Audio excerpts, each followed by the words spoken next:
Byose urabyumva mu Kinyarwanda Mukanya Gato Nturambirwe kureba. Deana Kay Carter, professionally known as Deana Carter, was born on 4th of January 1966. She is an American country singer-songwriter who has her breakthrough in 1996 with the release of her debut album Did I Shave My Legs for This? Today she's celebrating her birthday of 59 years old. Her first studio album was certified 5 multiple platinum in the United States for sale over 5 million. It was followed by 1998's Everything Gonna Be Alright, 2000's Just a Girl, 2005's The Story of My Life, and 2007's The Chain. Overall, Carter's album have accounted for 14 singles, including 3 which reached number 1 on Billboard country chart: Strawberry Wine, We Danced Anyway, and How Do I Get There. Carter was born in Nashville, Tennessee, the daughter of singer Fred Carter Jr. Despite her famous father, she did not have a smooth path to a recording deal. After an initial lack of success at the age of 17, she entered the University of Tennessee, majoring in rehabilitation therapy and becoming a member of Alpha Delta Pi sorority. During college, she sang at various campus locations, performing for the enjoyment of singing, rather than with the intent of pursuing a musical career. She was also a local bartender at the Backdoor Tavern (BDT) on the Kingston Pike. After she graduated, she worked with recovering stroke and head injuries patients. Although she found the work rewarding and worthwhile, she eventually realized that her first love was music and decided to pursue the music career she had left.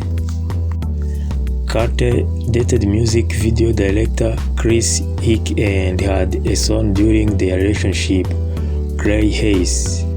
Carter has been a national spokeswoman for the National Kidney Foundation.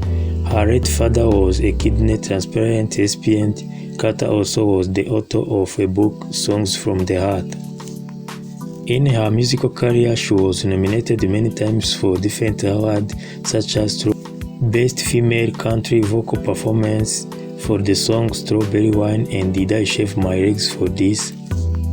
Best Country Song for the song You and Tequila. Wishing happy birthday to Deana Carter. Thank you for your time. Thank you for watching. Don't forget to like and subscribe.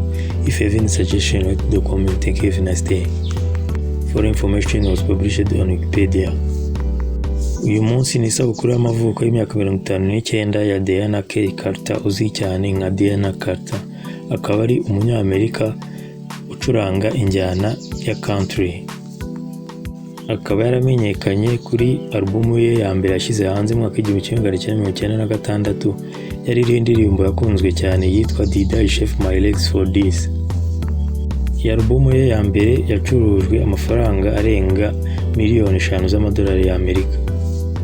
Nyuma yaho yakurikijeho gushyira hanze albumu zindi, ariko indirimbo zagiye zikundwamo ni nka I Am Just a Girl, The Story of My Life, The Chain, Strawberry Wines, We Danced Anyway ndetse na How Do I Get There. Carter yavukiye Nashville mu mujyi wa Tennessee kuri papa we w'umuhanzi witwa Fred Carter Jr. Akaba yarize muri kaminuza ya Tennessee yiga iby'ubuganga. Arangije kaminuza yabonye akazi ko kwita ku bantu barwaye indwara ya stroke mu bitaro, ariko ako kazi yaje kugasezera kuko yumvaga we umuhamagaro we ari ukuririmba, bityo ayoboka ubuhanzi no kuririmba. Wakoze kubana nanjye, nawe usakana like na subscribe y'umenye makuru agezweho. Itekerezo cyangwa inyunganizi wanyandikira muri comment. Urakoze, ugire ibihe byiza.